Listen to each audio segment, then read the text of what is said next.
All right, we're good to go then. Hello, everyone. Good afternoon. All right, we're going to talk about clearing the storm and living intentionally. And hang on a second. Give me 1 second. I'm trying to get the little box out of my way. Okay, here we go. So before we get started, I really want everyone to take a moment. I'm sure many of you had wins all night and might be tired right now. And so remember that your brain doesn't know how you feel. You're going to tell it how you feel. And one of the easiest ways to do that is to simply take a deep breath and sigh with relief so that you turn on turn off your sympathetic system and turn on your parasympathetic system. So just relax right now, loosen your shoulders, close your eyes, and just take in a breath through your nose if you can, just a deep breath in, and as you let it out, sigh with relief.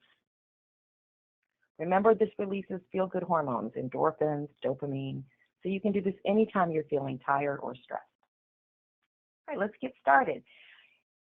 I think most of you have been through the trainings with me to understand, or you originally saw the phases of development of a team, so I'm just going to go through this very briefly to make sure, in case you need a reminder or for those who maybe have not gone through this training. So all teams go through these phases. The first one is forming. That's where you come together as a team. Some people join later, which we'll talk about in a few minutes, but originally when a group comes together, they have to go through an official phase of group dynamics called forming. Then we go into a phase called storming, and that is where we'll talk about, but people maybe have some trouble getting along. Then we norm, so every team norms, and once a norm is established, it stays, even after the people have gone and get replaced by other people. And once we go through those three stages, we're able to perform. And that really means perform as in meeting goals, not just kind of partly doing the job. So forming is when we get familiar with each other. Storming is when we start to disagree over things. Norming is when we establish communication, sort of the unwritten rules of the team. It's where we start to become cohesive, and it's where trust is established, or in some cases not established, which is a problem for the team. And then finally, performing the high task orientation. It's an emphasis on meeting our goals, and we can do that really well if we've gone through the other three stages in a productive fashion. Today we're going to talk about or focus on storming because it is the one phase that teams have to go through more than once. You go through it the first time as a group, but then you're going to go back to it, and we're going to talk about why. So this is actually the most difficult and critical stage to pass through when you're originally forming as a group. And it's typically marked by conflict and competition. And that's because individual personalities start to emerge. Sometimes our egos get the better of us. And so team performance can actually decrease in this stage because energy is put into unproductive activities like gossiping, backstabbing, calling in sick, all the things that we do when we start to get stressed. Excuse me.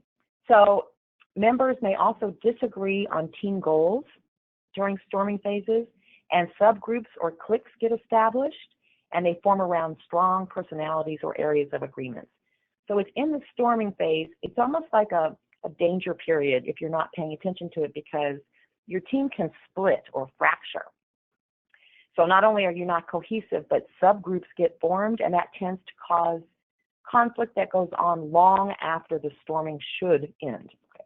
I use the word should, I don't like that word, but that's really the word for this. So failure to address these conflicts can result in really long-term problems that prevent a team from succeeding. Storming is also a phase that teams fall back into over and over again. Now, what causes all this storming? You think you're humming along, doing a great job, team's getting along well, and all of a sudden you start storming. First of all, of course, everybody goes through it in the new formation of a team. But other things that typically cause storming include new hires, so a new person comes on board, when someone gets terminated. When someone gets terminated, it tends to cause storming because typically when someone is let go, it's the bulk of the information is confidential for HR or legal reasons, right? And we don't like to not understand or know what's going on, so we make up stories. And I'm not criticizing it at all because it's normal human behavior, but that's what we do. We make up stories. And of course, not everyone on the team is going to agree with the same story, and it starts to create storming because there's a disagreement or a lack of understanding of what's going on. When someone resigns, same thing. It's confidential usually, so unless the person tells everyone why they're leaving or the real reason why they're leaving, which is not always the same thing, then it tends to cause that storytelling again. Changes in leadership almost always cause storming, and pretty obvious why. You learn how your boss is, what your boss expects, relationships are established, and so if there's a change in leadership, it could be from a termination or a resignation or just a change, a promotion. There's all kinds of reasons, but all of a sudden you're back to square one. You don't know where you stand with the new boss. So it tends to cause storming. And then studies show that even a change in physical environment can create storming. So if your desk is moved, if your team is moved to a new location, anything like that can also create storming on a team. And then the biggest one, that the main factor that contributes to this, is all negative behavior by team members. And when I say negative, again, I don't mean it in a critical way. I mean it's behaviors that are not conducive to a cohesive team. Now, the interesting thing, and this has come up recently in a couple of conversations I've had with leaders, is it only takes one person. One person can set a team kind of off the rails.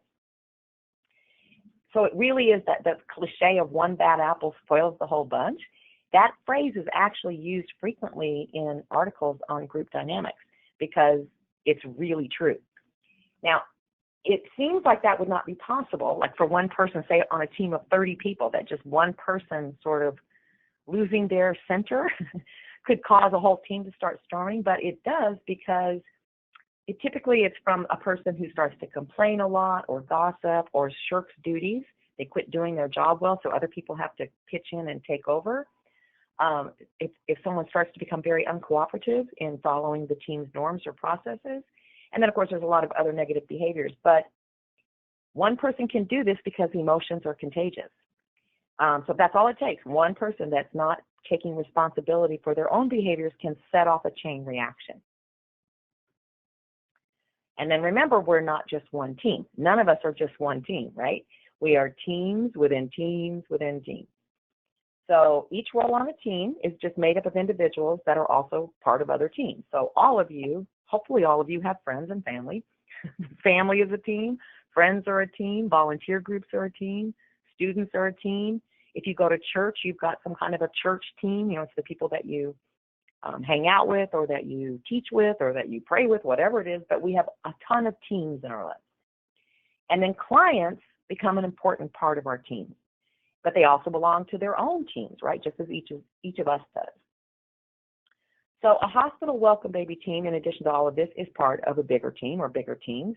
In this case, with Welcome Baby, the team is part of the hospital or the organization. Maybe it's a CBO, and they're part of the Welcome Baby program. So that's two more teams on top of all the teams.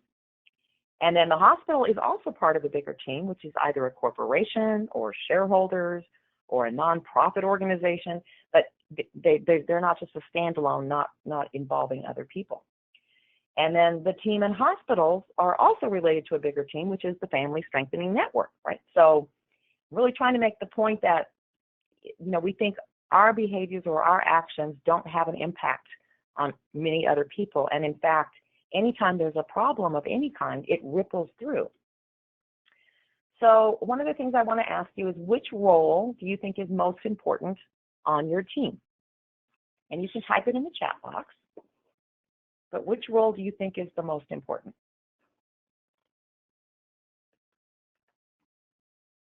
And it's okay if you think yours is, you can put that in.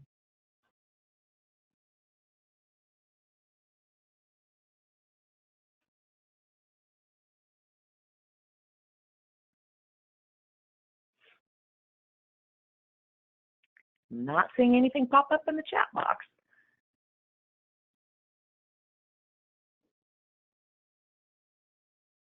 All roles are important. Very good. All of them? Yes. Thank you. Good.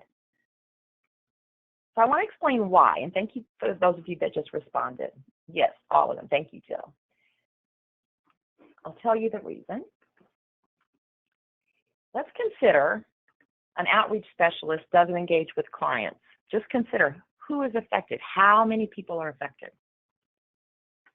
If if a hospital liaison or a hospital navigator doesn't get the client to join at the hospital, does the client become part of our team, right? And then who is impacted by that? If the hospital liaison or navigator doesn't refer a high-risk client to a more intensive program, what happens to that client's team, and what's the impact on the home visiting programs? If the RN or the PC don't follow through with the client, who's impacted? If a supervisor doesn't provide staff with the reflective that they need, can the staff be as effective as they could be with that support? And then there's the funder, the oversight agencies, communications and marketing, the administrative staff, the leaders. Every role impacts everyone on all of these teams, including, I know it's odd to think of a client as a team member, but they are.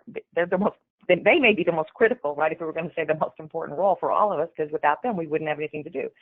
But everyone's impacted. And then if a client is impacted, it's not just the client. It could be the family. It could be, a much broader and multiple teams related to the client.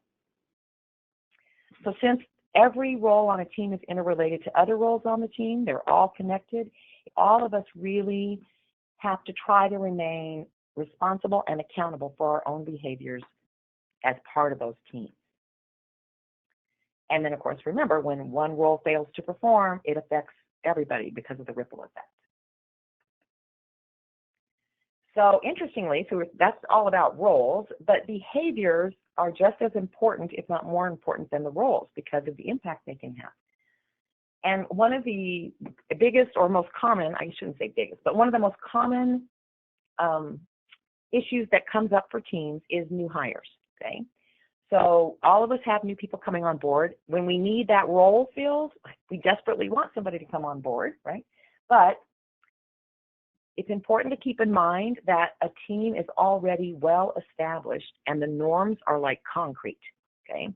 So picture a new person coming in and all of a sudden they didn't norm with your team, right? They're brand new. So in the beginning, they're operating under a different set of norms. And we'd have no way to know what their norms are, probably from their last job, or maybe it's based on their own belief system, who knows?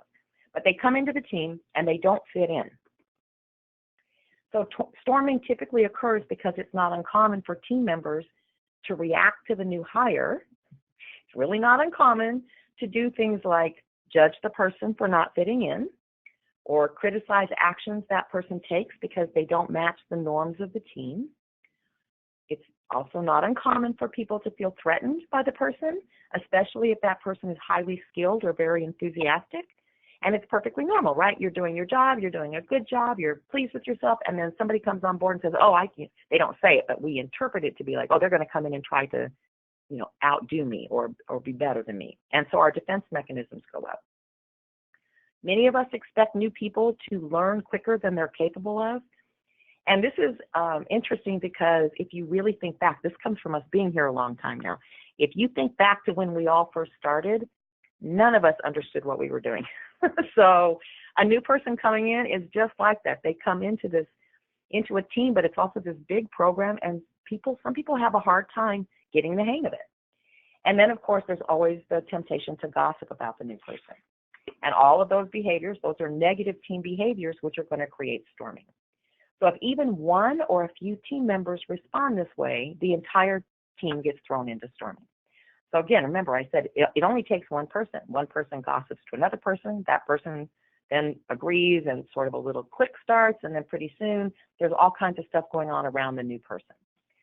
There's also, by the way, and again, perfectly normal human responses, but maybe your time with your supervisor gets cut back a little because that supervisor has to spend more time with the new person. There can be little jealousies or little hurts or little things that happen that cause us to react in a defensive way, which of course isn't good for us.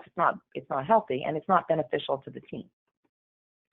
Now, if each team, again, is accountable for their own behavior and responsibilities, you could actually skip the storming altogether and stay in the performance stage of development, which is where we all want to be.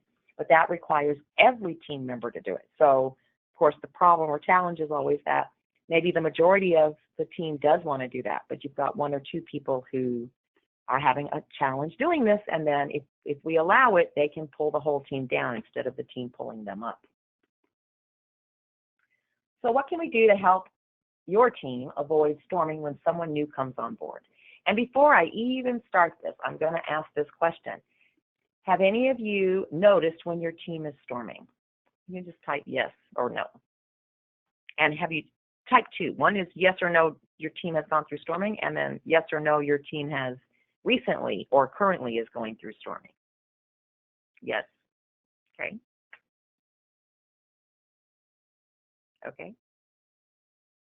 So far, yeses all the way down. Okay, good. I just want to make sure that this is a pertinent topic before we get deeper into it. And it's frustrating, I'm sure you would agree, if you're just trying to do your work and you just want to focus on what needs to get done and you don't want drama. I am very anti-drama at work, but you don't want drama going on because it's distracting. And then when it starts, it feels like, oh, now what can we do, right? So let's use this example, and then we can talk about it in a broader sense. And thank you to those of you who just posted. So some of the things that you could do to help your team avoid storming, specifically when a new person comes on board, we'll use that example first, is you can each personally avoid the negative behaviors that we just discussed. And I am in no way saying it's your job or your role to keep the peace on the team at all. But we know that those negative behaviors are not conducive to anything positive, even for you. So if you can be the start. You can model the behavior. You can set an intention to make the new person feel welcome, even if you don't. Maybe their personality type rubs you the wrong way the first day. You can still set an intention to make them feel welcome, to give them a chance. Now, here's where the critical part comes in. Gossip can't happen unless there's more than one person participating. So you can set the model or the example, and you can also discourage others from gossiping. And you don't have to be direct or rude or anything. You can just not participate in those conversations. It's amazing how quickly the mood of this spreads. So somebody starts gossiping, you're there and you say, excuse me, I don't really want to participate in this conversation. Or if you're not comfortable saying that, you could just walk away. But pretty soon, very quickly actually, people will start to recognize that gossiping around you is not the best idea. Well, again, you're a model, so there will be other people on the team that see that and go, oh, all I have to do is step away and then I don't have to listen to this stuff anymore. And pretty soon you can turn it around where people are not gossiping. As the new person demonstrates behaviors that are outside the team's norms, remind yourself that those norms took a long time, actually a really long time to establish, and it's unreasonable to expect someone else to instantly adapt to them. And this, again, is something that you can have discussions maybe in a staff meeting to remind other staff members. It's not something that happens immediately. Always look for your empathy, right? So again, remember what it was like to be a new person in this team or this organization, or if you can't, maybe it wasn't significant for you for some reason, there has to be some time in your life where you were the new person, you were the newbie, and it's uncomfortable. And so just try to find empathy for that person by remembering how it felt to be someone new in a situation where you were uncomfortable. I would love, we just did, you probably are not aware of this, but at the peer-to-peers, the leadership topic is really about, it includes how we handle onboarding new staff. And every organization is different, and some organizations, especially hospitals, have very rigid onboarding processes. But each of us could volunteer in some way to be an onboarding sort of ambassador. I'm making up a new role. And that person would just simply be assigned, maybe it could be rotating on your team, to be a buddy to the new person, to help them, like as they go through. They're going to get all the training and they're going to go to all the meetings and, all of the formal things that we do. But that's not usually the problem. The problem is trying to fit in personality-wise and style-wise. Again, it's those unwritten norms that all teams operate by. And I think if they had a friend, for lack of a better word, because that's what I'm saying, ambassador, to help them each day, to check in, to know that they could trust, there are no stupid questions with that person, so they could say, like, why did that not go over well, or why did that person seem to be irritated? Then you, as an experienced, seasoned person on that team, could just help them understand. Do you have any other suggestions of you could do on your specific teams that might help when a new person comes in so that the team wouldn't go into storming? Maybe something that you've experienced or observed. I'm going to give you a minute because I'm sure some of you have successfully navigated this.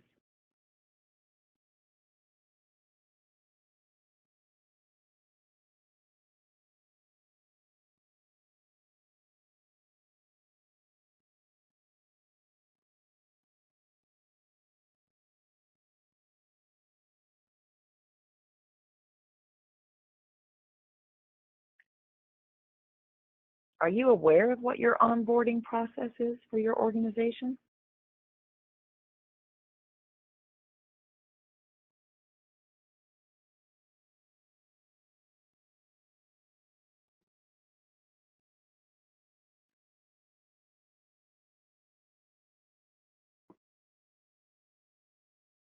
All right, I'll give you a couple of minutes to think about it. I'll go ahead and go because I don't want us to run out of time. But some other ideas that I have, or at least one idea, would be to suggest, if it doesn't already happen, that the team meet before the new person starts and brainstorm about maybe like what went wrong in the past, with a new employee and what all of you could do differently. And again, I really like that idea of kind of assigning an ambassador to that person. But see if your managers are open to that, to having a meeting before the person starts and kind of planning out, in addition to the formal onboarding process, what could all the team members do to make it more successful.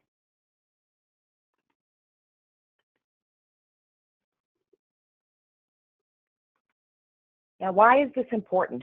It's very important, but why?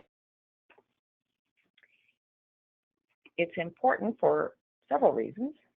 One is you cannot succeed as a group until you move into what is termed a cohesive state. And cohesive is a complicated topic. It includes everything from brain entrainment. Believe it or not, your brains have been entrained, what's called entrained with your team members, to starting to understand the nuances of each person's differences from yours and learning how to process that and adapt it. One of the easiest examples I can give of cohesiveness is like the Army. That's why they march so much. It's to get them entrained. You're not that entrained because you don't move together all the time, but it's critical to success for any kind of a group.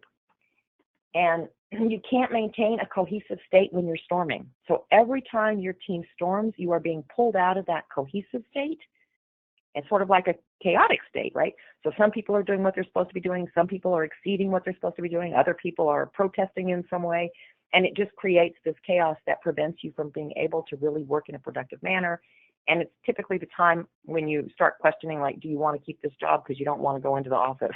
Seriously, that happens for a lot of people. Fortunately, most people know that that's temporary and the storming will eventually pass.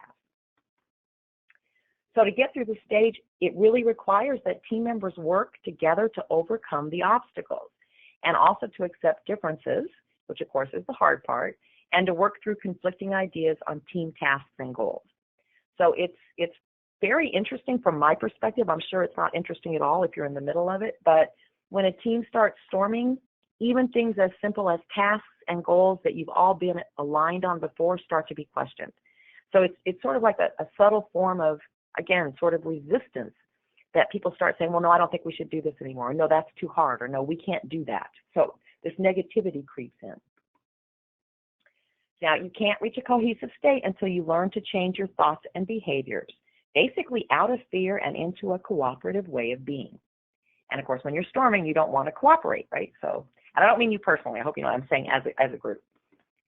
So this has to, though, happen at an individual level first for everyone. So how do we get out of storming, or even better yet, avoid it? Personal accountability is number one. No one can control or change how each of us behaves except for us, right?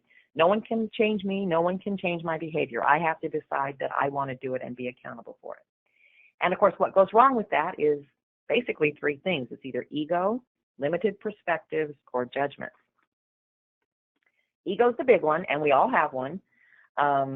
It's the part of our psyche that mediates self-identity and experience, and it's instrumental in governing how we adapt to reality. So we need an ego, but we also need to understand that one of the ego's main functions is to generate emotional waste. What does the ego do? That's the storyteller. That's the little voice in your head that's making up stories. So it's not a reliable narrator of experience because of its judging nature, which separates us from others. The ego is also the part of you that loves drama. All of us have it to some degree. We can't help it. It's why we're attracted to like bad news or whatever. Drama excites our brain. Now, the Buddha called the ego the source of all suffering, which I totally agree with. And Albert Einstein referred to it as an optical illusion of consciousness. So the problem with the ego is that we believe it. We believe it's who we are, and it's not. It's an aspect of our mind, but it is not who we are. So when egomania hits, and it hits us all sometimes, ego and confidence, ego and confidence are not the same thing. So a lot of people think when their ego is flaring up that they're just confident in what they're doing. But to have confidence is to have faith in your own abilities and believe in yourself. And the ego is something completely different. So unlike confidence, the ego operates out of pure self-interest. When you're confident, it's the opposite. You're open to being collaborative. You're open to feedback, right? When your ego is in charge, you don't want to hear any feedback. It's all wrong. So the ego also is the part of our minds that seeks approval, accolades, and validations, and it does at all costs. The ego always wants to be right. So of course you cannot cooperate with a group if you have to be right all the time. It's very resistant to any kind of criticism or feedback, and it assigns motives that is rarely verifiable. It's making up stories. So when we allow our ego to run the show, we're obliterating accountability, which is crucial for team success, and it frequently leads to stoking that storm. The ego never, ever, ever likes to be wrong. So instead of holding ourselves accountable and saying, okay, I could do this better, or I could step up for this, or I could stop judging this person. Instead, we do the opposite, which is we judge and blame other people. Or we justify to excuse ourselves of actually being held accountable. There's some reason why we shouldn't be held accountable in this situation. And that's all just ego, which is something that all of us can work on. So your happiness or engagement in your job is not correlated to your circumstances, but to the amount of accountability you take for your circumstances. In other words, you look around at your life. It could be home too. It doesn't have to just be work. But you look around at your life and accept that you've co-created it. You've put yourself in this situation. It's no one else's, quote, fault, right? And then once you do that, it's very easy to identify what you want to change. You don't have all the negative behavior because you're not blaming someone else. And you're not blaming yourself either. And I think that's very important to understand. It's more like an observation, a non-judgmental observation. And that, of course, this is part of self-reflection, and that is the ultimate ego bypass tool. It is also the core driver of accountability. Once you can reflect and say, okay, well, I did that and I'm not happy about it, but what can I do now? Again, no self-judgment, no beating yourself up, just looking at it and saying, okay, what's the next step? What do I want to do now that's going to make my situation better?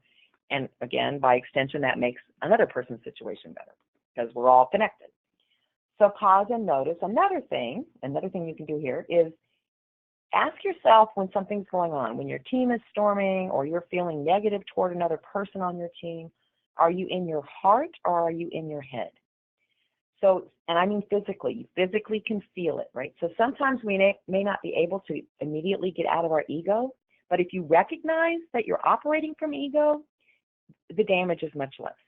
So I'm sure you've all experienced this where you're having an argument with somebody. Usually it's a significant other, not a coworker, and you realize you're wrong.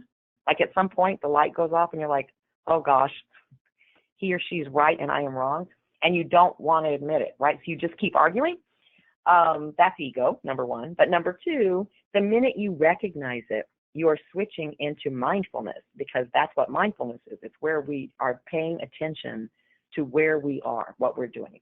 So if you think in terms of if you're in your head, okay, and I'm certainly not putting down analyzing or assessing, but in this case, I'm not talking about those useful functions. I'm talking about the storytelling and the defensiveness that comes from ego.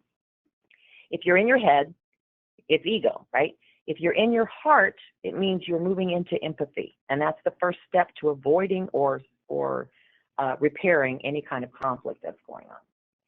So basically, what we want to do is we want to stop believing everything we think, okay? Because a lot of that thinking is not the real us, it's the ego. So listen to your narrator, and you can do that by sitting quietly with your eyes closed. And I always say this, and I have to repeat this part. I always suggest you close your eyes when you're doing these things because we're too distracted by everything. But if for some reason you're uncomfortable closing your eyes, you can gaze down at the floor. And if you're gazing at the floor, I even recommend you kind of make your vision fuzzy. You know what I mean? Take it out of focus a little bit so that you're not distracted by anything. And then listen to the voice in your head. And you can do this. I would suggest you do this. In fact, if you can remember, do it tonight. And you can just do it for even like 3 minutes, but just to sit quietly, eyes closed, and listen to the voice in your head. Think about what the conversation sounds like. And the main point of this exercise is to start to recognize that you are not that voice. That voice goes on and on. It's usually negative, but it also, if you really pay attention like this, you'll see as soon as one idea or thought pops into your head, another one follows it. So it's just this stream of chatter. It's not who you are, and it's not real. But if you pay attention to it as if it's important, that tends to be how you get sort of pulled away into your ego, and the ego ends up running what's happening. And then, and I know this gets into a strange area of life, but ask yourself, who's talking? Where did that voice come from, right? Because it's not the real you. So who is that voice? Okay, we all have it, so don't think you're crazy, but why do we listen to it? It's not even us. It's just chatter. So one of the easiest analogies or sort of visuals for me is always to remember that there are only 2 emotions. So one is love and the other is fear. And all the other things we feel, all the other emotions are really just subsets of those 2 major emotions. So love, which is, courage, it's when you're in your heart. That includes all the things that we want in life, right? Well-being, contentment, feeling peaceful, being cooperative, feeling confident, being supportive of other people, being excited about life and our jobs, and being expansive, where we're always growing and learning and developing. Fear, on the other hand, is in our head, and that's our ego. It's all ego-based. And when I say ego-based, real fear is also ego-based. That's one of the reasons we need our ego.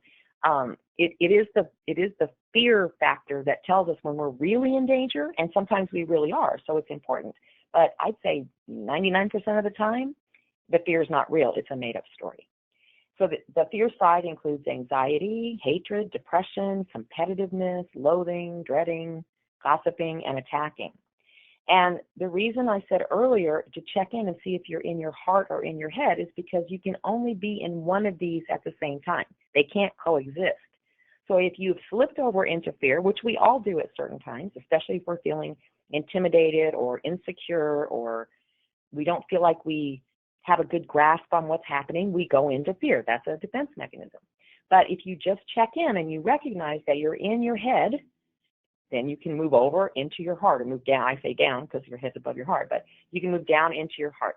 And if you're having trouble doing that, one way to do it is to think of someone that you love or adore, or think of something that you can cuddle. That'll do it sometimes. It's an emotion. What you're trying to do here is get your brain to release the hormones that make you feel good, like dopamine, and calm down, and you can actually feel physically you moving into your heart.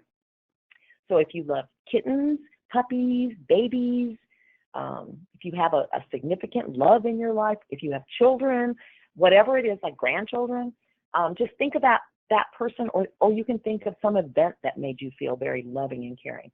All you need is the feeling. Even if you're in the situation where you're not very happy with what's happening, if you can draw on that feeling, you'll move out of your ego and down into your heart. And once you're in your heart, doesn't mean you have to agree with the other person. It doesn't mean you have to like anything, but now you're not being negatively affected by the stress hormones. and you're not emitting those negative behaviors that are going to cause the rest of your team to get into storming.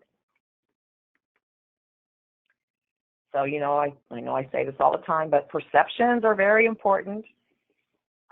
Perceptions are based on our life experiences, including our religion, our culture, our ethnicity, our childhood traumas, our race, our entire past, from a minute ago all the way back.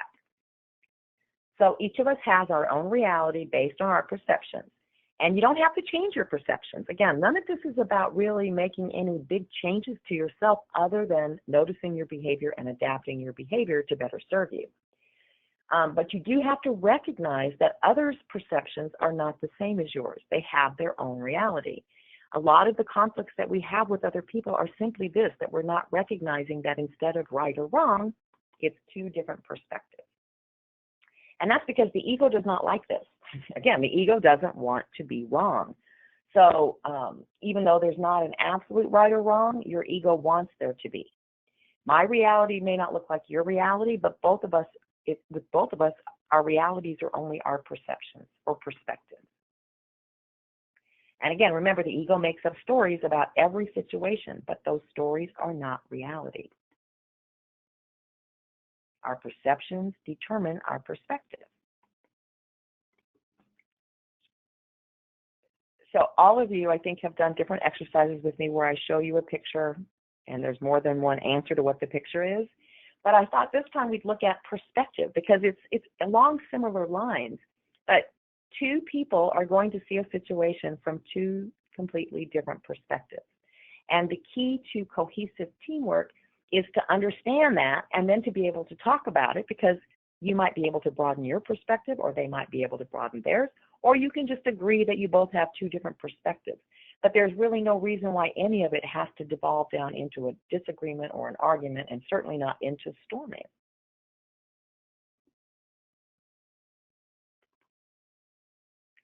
So let's talk a little bit about judgment. When you start judging others or feeling resentment about what you perceive you're not getting, you want to turn that energy back towards your own development. And I know this is hard because, again, our egos want us to judge and blame. But if every time you feel it coming up, you turn it back around, you're going to find that you are much happier. So even if you don't feel the need to help your team for some reason, this still helps you. So it's still a win-win all the way around. So let's say, for example, you're in a discussion and you're frustrated because you believe the other person isn't listening to you. As soon as you fixate on the fact that they're not listening to you, now there are two people not listening in the conversation, right? So it's not serving any purpose. The judgment that they're not listening to you, or if you start judging them for really not listening to you, then now neither of you is listening. So you have the power to fix that problem instantly, which is go first. The only thing that would prevent you from going first, so in other words, you saying, maybe in this situation, if the other person's really not listening to you, then you can step up and say, you know what, why don't you tell me how you're feeling? Or why don't you tell me what your perspective is? And I'm sure you can guess what prevents us from doing that. It's just the ego. The ego says, no, because it's not right. They should be listening to me, right? It doesn't matter. That doesn't do you any good. So you have the power. You can just say, okay, you know what? I'm just going to stop talking then and give them an opportunity to talk, and then maybe that will help them open up, and then we'll be able to have the discussion. It doesn't hurt. It doesn't cause you any real harm. It's just in your mind. It's just the ego. If you give the other person what you think is missing and what you wish to receive, you'll find that the entire conversation shifts. It's us wanting to be first. It's us wanting to make sure our needs are met first. And again, that's ego. It's what prevents us from doing that. So if you break the stalemate by going first, listening intently, and being the change you wish to see in the world, you'll find that it gets reflected back to you. Maybe you have to go second, but does it matter who goes first or second? I mean, I know you know it doesn't, but our egos absolutely think it's very important. And that's what gets us into trouble. And of course, blame is like the sister to judgment. According to Brene Brown, blame is a discharge of shame. We feel bad about ourselves, so we redirect those feelings out and onto someone else. It's really important that we recognize that none of us ever knows the entire truth of anything. We don't even usually know most of the truth. So that really makes our judging and blaming fake news. right? We're making up stories. We never know everything that's involved. We never know what the impact of anything's going to be on the future. We never know all of the details about what happened in the past. We don't know what someone else is really feeling. So basically, we don't know anything. But our egos want to really take command and insist that we know everything. So instead of truths or rights and wrongs, practice looking at everything in life as just your perception of it. My perception may be completely different from yours, but it doesn't make either of us wrong. And if you practice that on a regular basis, and even at first, if you're really uncomfortable with it, you could practice it silently. If you don't want to be exposed or feel vulnerable, you can just practice it silently. Someone's talking and you could be thinking to yourself, oh, that's not the same perception that I have. The more you practice that, the more your brain will start to accept it, and the more the ego will recognize it's not under threat, and then everything calms down up there between the ears. Now, once you train the ego to stop judging and blaming, you can step into accountability. It's so easy to be accountable once you get the ego to calm down. And of course, if everyone was accountable for their own behavior, there would be no storming. So we would avoid the whole thing. So Wayne Dyer, he had a book. I don't know if you've ever read the book, any of you. It's called The Power of Intentions. And he wrote it not toward the end of his life, but later in his life when he'd become much more spiritual. And so it may not be for everyone anymore, but I liked him all the way to the end as he progressed from a sort of an ego-based psychologist all the way through to the end. And I think he was brilliant in understanding our behaviors. But this quote I really liked, so I wanted to share it with you. A mirror reflects without distortion or judgment. Consider being like a mirror and reflect what comes into your life without judgment or opinions. Be unattached to all who come into your life by not demanding that they stay, go, or appear at your whim. Discontinue judging yourself or others for being too fat, too tall, too ugly, too anything. Just as the power of intention accepts and reflects you without judgment or attachment, try to be the same with what appears in your life. Be like a mirror. So I really like this. Of course, I love what he says, but I also like the fact that there's an image. So if this is something that you feel like you want to work on or that you need to work on, a mirror is a great reminder. You get a little mirror on your desk, or the mirror, you could assign it sort of this idea to the mirror on your visor in the car, or the mirror in your bathroom when you get up in the morning, but something to remind you that basically, if you think about it, in addition to like wanting people to stay, go, or appear when we want them to, a lot of what happens in our relationships is that we want people to behave in a way that makes us comfortable. And if you think about how unreasonable that is, because whatever makes us comfortable isn't what makes everybody else comfortable, but that's really what we want. And when people don't do that, it disappoints us or upsets us. And that is, again, ego, but it sets off that chain reaction that can then be very destructive, whether it's to another human being or to a team or to ourselves. So we want to have an open heart and an open mind. So remember now I'm talking about mind, not ego. Okay, this is the real you, your mind. So the heart and mind are connected, and once you open one, you're opening both. So when you get stuck in judgment with thoughts like, they shouldn't act that way, or I would never do that, or I don't act like that, I'm sure you've all thought these things at one point or another, because we're human beings, right? We all do this. You've created an attitude then of I am right and you are wrong, or I am good and you are bad. And if we turn this back around to a new hire coming in, for our example of storming, then think about what we're setting that person up for.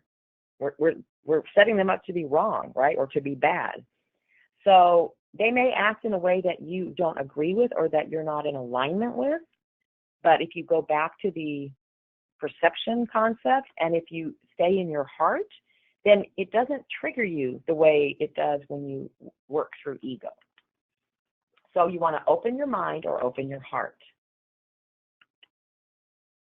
So we want to talk maybe about a little action plan for areas of growth, because this is Whether it's this, I mean, if you've got this covered, you are an ambassador and you are a model of behavior on your team, then good, and we appreciate that. Most of us have room for improvement. I know I do. I just had this discussion the other day about, when my ego flares up, how upset I get with myself. But we're human. It happens.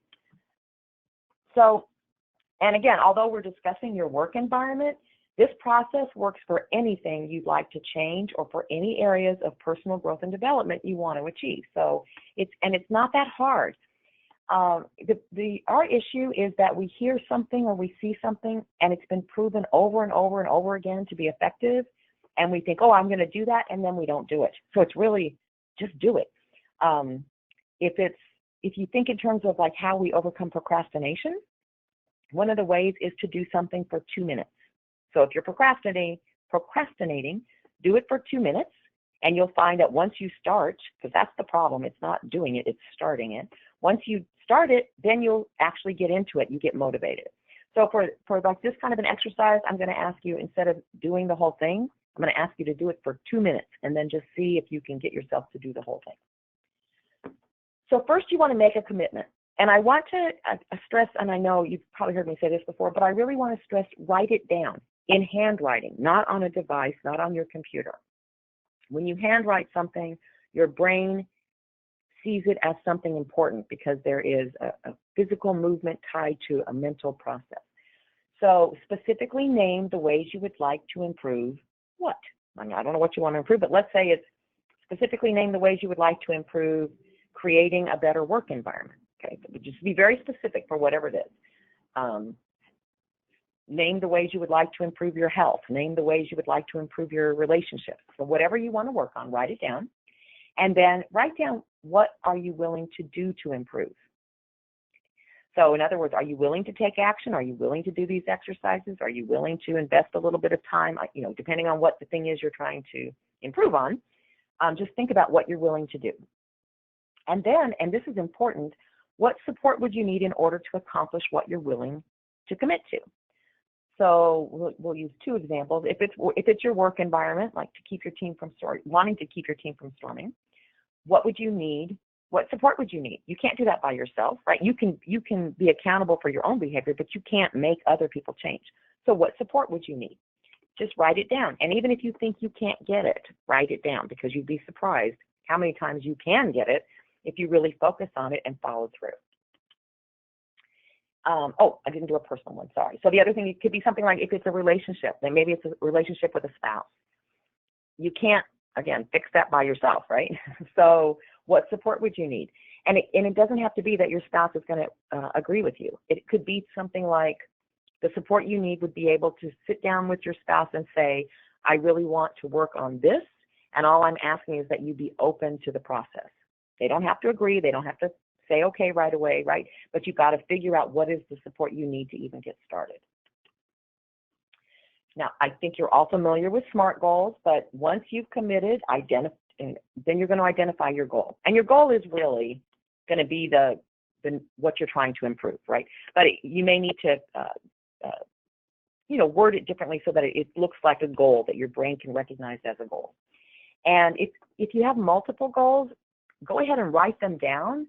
But you really we're the most effective at achieving goals when we're really focused on one at a time. When we start getting too many goals going, they start conflicting, or our brain gets tired, or we feel overwhelmed, and then we don't meet those goals. So I highly recommend writing down any goal, lifelong goal you want to achieve, but don't try to do them all at one time or simultaneously. Now let's talk about what a goal is, though. So I know you've all seen the SMART goals: specific, measurable, attainable, relevant, and timely. But what is a goal itself? And a goal is an objective that is in the future, right? So you can set a SMART goal. Okay, it's going to be in the future. Specific is who, what, where, why, which, those questions, right? Very specific as to what you want. You have to have a way to measure it.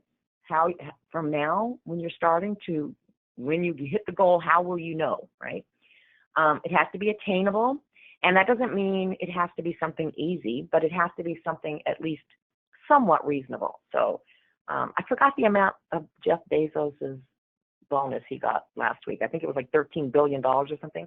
So if you set a goal to have $13 billion by the end of the week, that's not attainable for most normal people, right? So that's kind of what I mean by making sure you understand that it's at least possible. It can't be something that crazy. Is it relevant? Is it really worthwhile to you? You know, if you think about your work environment, that was always one for me when I worked in offices that was very important because I spent all of my time there. So it was very worthwhile to try to do what I could to make the environment pleasant and productive. And then, of course, what's your deadline? What's the time? Now, I believe that goals, because they're in the future, are very sometimes unwieldy or unachievable simply because they're so far out in the future. So that's why I don't recommend people make New Year's resolutions. 70-something% of all New Year's resolutions are broken by February. So to me, that's not a model of success. Instead, I like using intentions. So intentions are really kind of, if you want to think in the goal terms instead of this language, it's a subset of goals, smaller goals, but micro goals. Okay. So, I already said that. Sorry, let me go forward. So, basically, though, I will say this. The New Year's resolutions, those especially, because they're always, for some reason we do this, it's always a year out. Like instead of saying in January, I want to achieve this, when we make a New Year's resolution, it's by the end of the year, right? So we can make another one the next year. And we can't know what's going to happen for 365 days in front of us. Unexpected changes happen, challenges come up, we get thrown off. The reason so many fail in February is because people feel they're so far off already in February, they give up. So that's not serving you. And you can't hold your focus on a goal every single day, right? On that goal that's a year away, because too many things are coming up now that you have to pay attention to, or there's too many distractions. So instead, and I do think goals are a good idea, so I don't want you to misunderstand. Studies show that if we set a goal, our chance of actually getting that thing or achieving that, whatever it is, are much improved versus just kind of going about life willy-nilly. But one of the other problems we have is that we frequently set the goal too high, and then when we fail, we're reinforcing negative or fearful stimuli to our brains. Or we set a goal that relies on others, so if they don't come through, we fail. So you really want to think through carefully what you're setting as a goal. And again, to me, because they're far off, I think intentions are a much better method to achieving your goal. So the difference between a goal and an intention is that a goal is long-term, remember, something out in the future, like at the end of the year, whereas an intention is right now. An intention is today. It's in the present. So a couple of examples here. One would be, instead of setting a goal to release 20 pounds by the end of the year, you'd want to make the goal to be healthier by the end of the year, right? Then each day you set an intention. So your goal is still to release weight because that's part of being healthier, and it actually encompasses more than that. It's a bigger goal. But each day, if you set an intention that moves you in that direction, so you think of it like you're just aligning with that far off goal, but you're not worried about number of pounds or a specific date in December. If you do something every day that moves you in that direction, so like one, for this example, it could be, okay, I'm not asking you to give up like every bad food you eat. It would be more like make one healthy food choice that day, each day, right? That could be an intention. Or you could set an intention each morning to walk for 15 minutes sometime during the day. It doesn't have to be go to the gym for an hour, 5 days a week, just a simple intention each day that feeds into that ultimate goal. One could be getting a good night's sleep, because studies show that if we sleep well, we have better success at releasing weight. So all of these activities support weight release, but you're living it. So instead of a goal being a thing on paper somewhere off in the future, you're living it every single day, which makes it much more powerful. And I guarantee you, if you did this, if you set an intention every single day of the 365 days, you would meet or exceed those goals by the end of the year. So it's very effective and it's longer lasting. Now, we could do the same thing at work. So let's say you wanted to help move your team out of storming. What would that mean, and how would you know if you achieved it, right? And by when? You can't change other people, unfortunately, right? Sometimes that's very frustrating, but you can't. So you can't set a goal or intention for other people. So this goal would be something, it would have to change into something like, I want to be an outstanding team member. You can change yourself. You can't change other people. But to do that, and again, that's effective in actually helping your team to change, because you're modeling the behavior. Emotions are contagious. If you really stuck to it, you would really actually, you're not changing people, but they're going to change in response to the changes you're making in yourself. So you could set a similar intention every day, like, I'm going to be more accountable today, which that sounds like a big thing, but it's really not. Accountable just means that you acknowledge or accept what your part is in something or what you've done. So if you make a mistake, instead of brushing it under the rug or denying it or blaming someone else, you just say, you're right, I screwed up. That's it. That's being accountable. But if you do that, then you're going to become the model team member. And as you live your goal each day through these intentions, you're modeling those behaviors that really are inspirational to other people. So they may follow suit. You can't guarantee that, but in the end, you will be an excellent team member. Your integrity will be high. You'll be proud of yourself.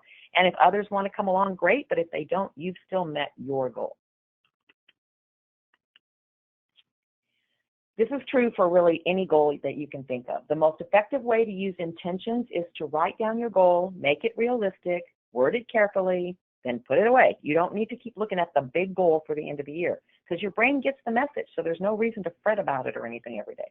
Instead, you just set a daily intention to do something that will move you towards your goal. Remember, intentions are present. So, and this could be really micro goals, like what can you do right now? What could you do this morning? What can you do any time of the day? They can be teeny tiny steps. It may be that you set an intention to skip something that you do, like a 10 a.m. donut. It doesn't matter what it is. It doesn't have to take time. And intentions don't have to be tied to SMART goals. You can set an intention for all kinds of things to make your life better or your family's better or whatever you want to do. For instance, if you want to just be happier, maybe you're not feeling happy enough, you can set an intention each morning to do something that makes you happy. It doesn't have to be tied to a long-term goal. Maybe it's adding cream to your coffee or spending a moment enjoying the sunrise, having breakfast with your kids if you normally don't have time to do that. Just set an intention to do one thing that makes you feel happy or gives you joy. If you want to be less judgmental, you could set intentions to do this. And this one's really easy and very effective. I had to do this because I was so judgmental for so long. You can set an intention to notice when you're being judgmental. So you're not even changing your behavior yet. You're just setting an intention to notice that you're being judgmental. And what worked really well for me was to set an intention to say the word judgment silently. I didn't walk around saying judgment 100 times to other people, but in my head saying judgment every time I noticed that I was judging. I got tired of hearing myself say judgment. That was a big motivator. Set an intention to consider a different perspective regarding someone or something that you're judging. All of these, again, they're like micro goals. They don't take any extra time, so there's not a very good excuse not to try them. And then just a note, in case you have not been in a workshop that I talked about this, I encourage you to word your goals and intentions carefully. Remember that the brain is waiting for you to tell it how you feel or tell it what you want to focus on. And because I used the weight example, I want to use it again here because it's very clear. If you think about it, losing something, when is it ever good, right? When is losing something ever a positive? Losing tends to create anxiety for us, right? So if you lose your keys, if you lose your phone, we just had this happen in our household last week and had to drive all over trying to find the phone, then losing weight is not a good way to set your goal, right? The word losing implies that you want to find it. So if you're trying to release weight, saying I want to lose weight is telling your brain it's something that you need to find and get back, right? So think about empowering words, think about positive, strength-based, nurturing, self-compassionate words, not negative words in your goal of any kind, but this one is very clear to me. I don't want to use the word lose because I don't want it back. If I'm trying to release weight, great. I'm releasing it out into the world and I don't want it back, but I don't want to lose it, and then find it. So this is a goal setting little flow chart. Basically, you could write this down on a piece of paper. It doesn't have to be fancy, but this is what the process that I do when I really have something important that I want to achieve. First, I establish what's called a stretch goal. Now, I didn't mention that before, and it's not part of the SMART goals, but I think this is very effective. So a stretch goal is something that seems pretty far out there. It might be a real challenge to attain it.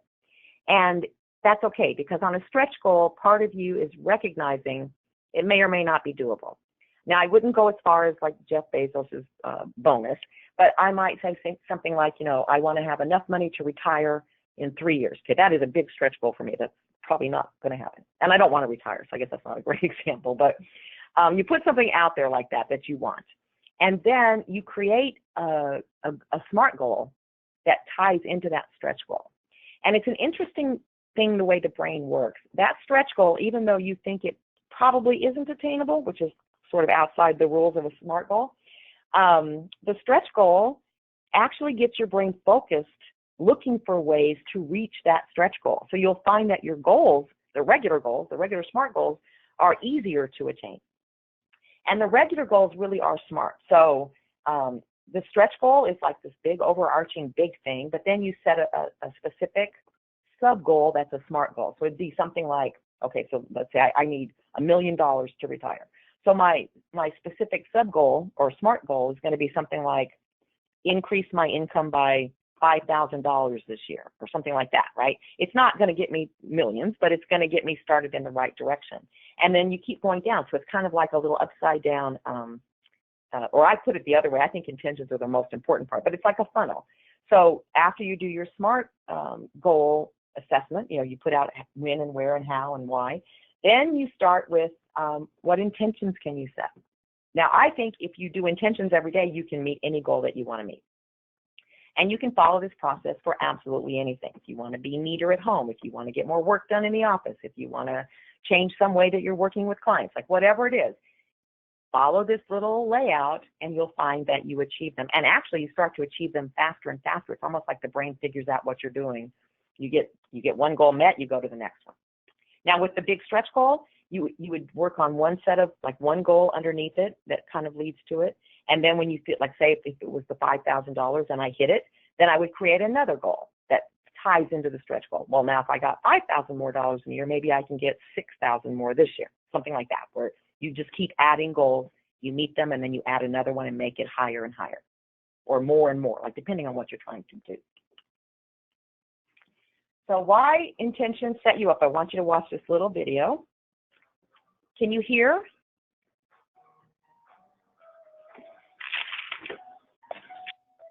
Teresa, it's coming through, but it's very low.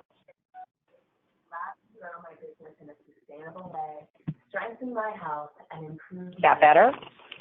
It's called much better. Might want to start the video from the beginning, though. Okay. Well,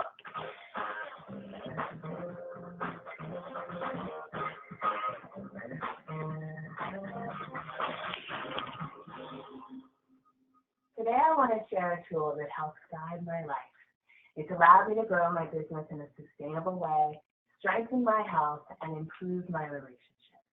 It's called intention setting. Our thoughts and actions play a big role in creating our reality.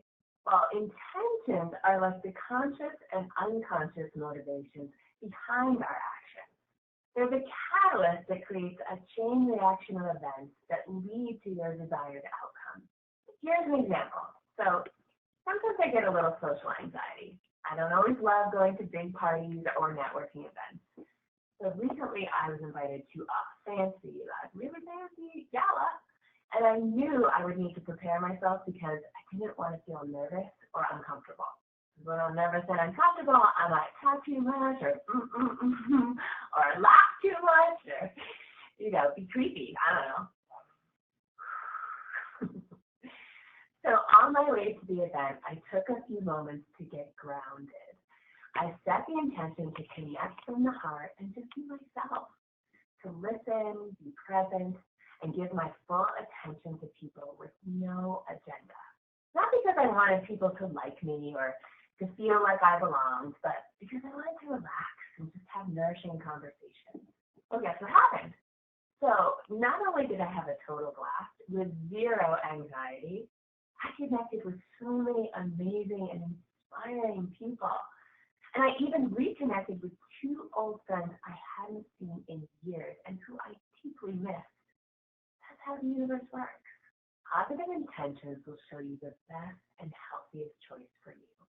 From better communication to helping you choose the best doctor or even clarify your priorities. You can even use them to help you get through disagreements. So, for example, if your intention is to bring light to the painful situation, so that you can heal and return to love, well, you'll lead the conversation in a healthy way. But if your intention is to be right and make the other person feel bad, well, you'll talk to them in a very different and not so loving way. Either way, your intention will help create your desired outcome. So get clear on how you want to show up for your life and how your thoughts and choices guide your reality. Before any situation or big decision, take a moment to ground yourself. Then set heart-guided intentions before you take action. The more you do, the more you'll consciously co-create with life. And if you've never read the book, The Seat of the Soul by Gary Zukav, I highly recommend adding it to your list. Gary is a master of intention. I reread this book once a year, and I always learn new ways to create more meaning in my life. Before we wrap, I'll end with this quote by Les Brown: "Where your focus goes, your energy flows." Okay, so the rest is a plug for her products. By the way, she's great. If you don't know who Chris Carr is, she is a cancer, she doesn't call it a survivor, I can't think of what it is right now, but she was quite ill and turned her life around, and her website and products are all about healthy living. So if you're interested in that, look her up, Chris Carr, C-A-R-R. Okay, so to wrap it up, and again, as she described in that little video, you don't even have to set one intention a day. You can set an intention before you go into a meeting, before you go to see a client, before you enter a hospital room. You just set an intention to keep your brain and mind and body all focused on what it is that the desired outcome. So the more you practice setting intentions, the more intentional your life becomes, the less stress you experience, the less reactive you become, which causes others to change their approach with you, the more mindful you become, and you shift from living a life in response to external events to living an intentional life that moves in the direction you desire. Okay, I made it in time. Woo! Anyone have questions or comments or anything? Anything you want to chat about? I've got resources in here. So if you want to go back and look at any of this, I will send this PowerPoint to Charlene. And so if any of you want it, you're welcome to it. Or Charlene, you may just want to send it out to them. I don't know how you want to do that. Absolutely. We'll send it out with the notes and recordings. Okay. And that way you can go back and go ahead, Teresa. Oh, no, I'm not saying anything. Oh, I'm going to unmute everyone, and if folks want to have a dialogue, you're more than welcome to. You're also more than welcome to type your comments into the chat box. So everyone is officially unmuted. Great. So feel free to share any thoughts. Feel free to also type into the chat box as well. We're monitoring both. Great, thank you.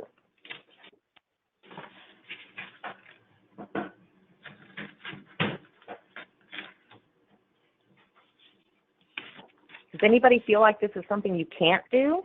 Learn, like get in the habit of setting an intention?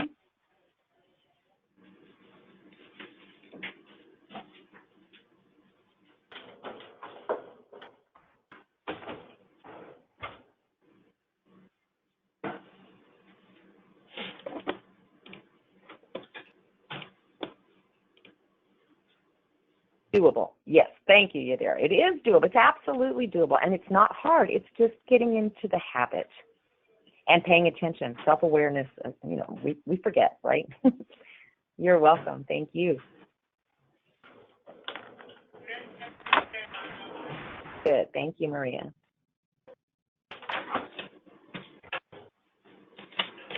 All right, well, Charlene, I don't think we're going to get any questions, so that's the end of my presentation, and you can always email me.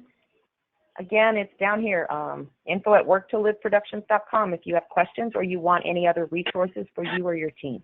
And I appreciate time with you today. And I'm still here if somebody comes up with a question, but if not, thank you very much.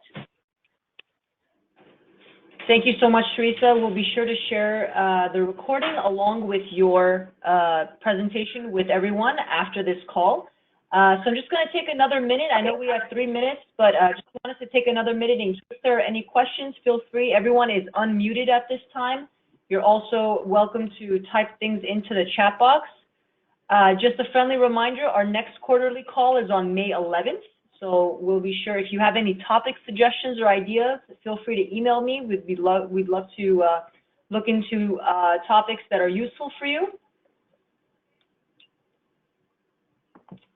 But I think with that, I think we might just be done.